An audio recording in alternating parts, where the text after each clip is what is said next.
20 जुलै 1969 संपूर्ण जगाचं लक्ष आकाशाकडे लागलं होतं. नासाचं अपोलो 11 हे अंतराळ यान चंद्राच्या कक्षेत पोहोचलं होतं. नील आर्मस्ट्रॉंग आणि बज आल्ड्रिन हे दोघं ईगल नावाच्या छोट्या यानात बसून चंद्राच्या पृष्ठभागावर उतरण्यासाठी सज्ज झाले होते. त्यांनी चंद्रावर पाऊल ठेवलं आणि इतिहास रचला. चंद्रावर पहिलं पाऊल ठेवताच आर्मस्ट्रॉंग यांचं पहिलं वाक्य होतं, that one small step for man, the one giant lip for Mankind. अख्खं जग टीव्ही समोर बसून जल्लोष करत होतं. पण त्याच वेळी चंद्राच्या दुसऱ्या बाजूला कमांड मॉड्यूलमध्ये एक तिसरा माणूस सुद्धा होता, ज्याच्याबद्दल फार कमी लोक बोलतात.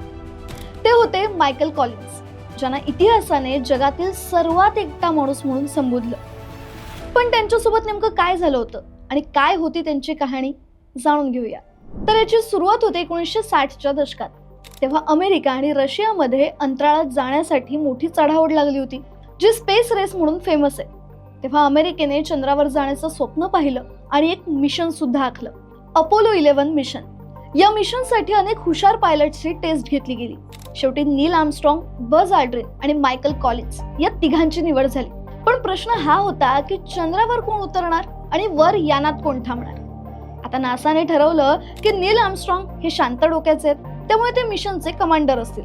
बज आल्ड्रिन हे इंजिनिअरिंग मध्ये पटाईत होते, त्यामुळे त्यांना चंद्रावर उतरणाऱ्या ईगल या यानाचे पायलट बनवण्यात आले.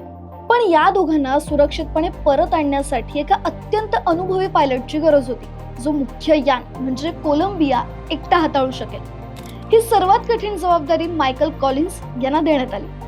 आता ठरल्याप्रमाणे 16 जुलै 1969 रोजी सॅटर्न 5 या महाकाय रॉकेटने या तिघांनी अवकाशात झेप घेतली. या तिघांचं ध्येय एकच होतं, चंद्रावर मानवाचं पहिलं पाऊल उमटवायचं. 4 दिवसांच्या प्रवासानंतर 20 जुलै 1969 हे यान चंद्राच्या कक्षेत पोहोचलं. तिथे गेल्यावर मूळ यानाचे 2 भाग झाले. ईगल नावाचं छोटं यान आर्मस्ट्रॉंग आणि आल्ड्रिन यांना घेऊन चंद्राच्या पृष्ठभागाकडे निघालं, तर कोलंबिया नावाच्या मुख्य यानाची पूर्ण धुरा मायकल कॉलिन्स यांच्या खांद्यावर होती. काही वेळातच नील आर्मस्ट्रॉंग आणि बज आल्ड्रिन हे दोघे चंद्राच्या पृष्ठभागावर उतरण्यासाठी सज्ज झाले. त्यांनी चंद्रावर पाऊल ठेवलं आणि इतिहास रचला. पण जेव्हा आर्मस्ट्रॉंग आणि आल्ड्रिन चंद्रावर उतरून इतिहास रचत होते, तेव्हा मायकल कॉलिन्स मात्र एकटेच कोलंबिया यानातून चंद्राभोवती गिरट्या घालत होते. खरं तर त्यांच्यासोबत एक भयानक गोष्ट घडत होती. ती म्हणजे प्रत्येक वेळी जेव्हा त्यांचं यान चंद्राच्या मागच्या बाजूला जायचं, ज्याला dark side of the moon असं म्हणतात, तेव्हा तिथे एक भयंकर गोष्ट घडायची. तिथे गेल्यावर मायकल यांचा पृथ्वीशी असलेला रेडिओ संपर्क पूर्णपणे तुटायचा.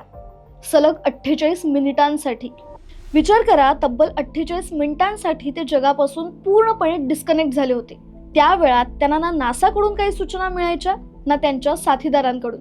त्यांच्या समोर फक्त अथांग काळभोर अंतराळ असायचं आणि पाठीमागे चंद्राचे ते अक्राळ विक्राळ क्रेटर्स आणि निर्जन डोंगर. त्यावेळी मायकल यांच्या मनावर प्रचंड दडपण होतं. जर आर्मस्ट्रॉंग आणि आल्ड्रिन यांचं ईगल यान चंद्रावरून परत उडू शकलं नसतं, तर मायकलला त्यांना तिथेच सोडून एकट्याला पृथ्वीवर परतावं लागलं असतं. त्यांच्याकडे त्यांना वाचवण्यासाठी दुसरी कोणतीही सोय नव्हती. मायकल यांनी नंतर आपल्या डायरीत लिहिलं होतं की माझ्या मनात एकच भीती होती की मला एकट्याला परत जावं लागेल आणि मग आयुष्यभर मी असा माणूस म्हणून ओळखला जाईन ज्याने आपल्या 2 मित्रांना चंद्रावर मरण्यासाठी सोडलं. ही भीती त्या एकांतवासापेक्षाही जास्त भयानक होती. सायंटिस्टना तर असंही वाटलं होतं की इतका वेळ एकटं राहिल्यामुळे मायकल घाबरून जाईल. पण त्या 48 मिनिटात त्यांना एक वेगळीच शांतता जाणवली. ते म्हणाले की मी आतापर्यंतच्या सर्व मानवांमध्ये सर्वात जास्त एकटा होतो. माझ्या मागे 4 अब्ज लोक होती आणि समोर फक्त माझे 2 साथीदार. पण मला तिथे भीती नाही, तर एक प्रकारचं स्वातंत्र्य जाणवत होतं. पृथ्वीपासून 60,000 मैल दूर असलेला हा माणूस त्या क्षणी ब्रह्मांडातील सर्वात शांत जागी होता. पुढे चंद्रावर साधारण 21 तास आणि 36 मिनिटं घालवल्यानंतर 21 जुलै 1969 रोजी नील आणि बज यांनी चंद्रावरून झेप घेतली आणि पुन्हा मायकलच्या मुख्य यानाला येऊन मिळाले. मायकलने जेव्हा त्यांना पुन्हा यानात पाहिलं, तेव्हा त्यांचा जीव भांड्यात पडला. शेवटी 24 जुलै 1969 रोजी हे तिघेही पॅसिफिक महासागरात सुखरूप उतरले. त्यानंतर नील आर्मस्ट्रॉंग आणि बज आल्ड्रिन जेव्हा पृथ्वीवर परतले, तेव्हा त्यांचं नाव इतिहासात सुवर्ण अक्षरांनी लिहिलं गेलं. पण मायकल कॉलिन्स, त्यांना चंद्रावर उतरायला मिळालं नाही याची कधीच त्यांनी तक्रार केली नाही. उलट त्यांनी पडद्यामागचा हिरो बनून आपल्या मित्रांना सुखरूप घरी आणलं. जगासाठी, संपूर्ण मानव जातीसाठी आपल्या कर्तृत्वाचा त्याग करणारे आणि त्या 48 मिनिटांसाठी मानव जातीची धुरा सांभाळणारे ते एक अनसंग हिरो होते, इतकंच. आता जाता जाता एक इंटरेस्टिंग प्रश्न. जर तुम्ही मायकल यांच्या जागी असता तर तुम्ही ती 48 मिनिटं कशी घालवली असती? आम्हाला कमेंट्समध्ये नक्की सांगा. बाकी व्हिडिओ आवडला असेल तर कमेंट करा, लाईक करा, शेअर करा आणि अशाच इंटरेस्टिंग गोष्टी जाणून घेण्यासाठी गाजावाजाला नक्की सबस्क्राईब करा.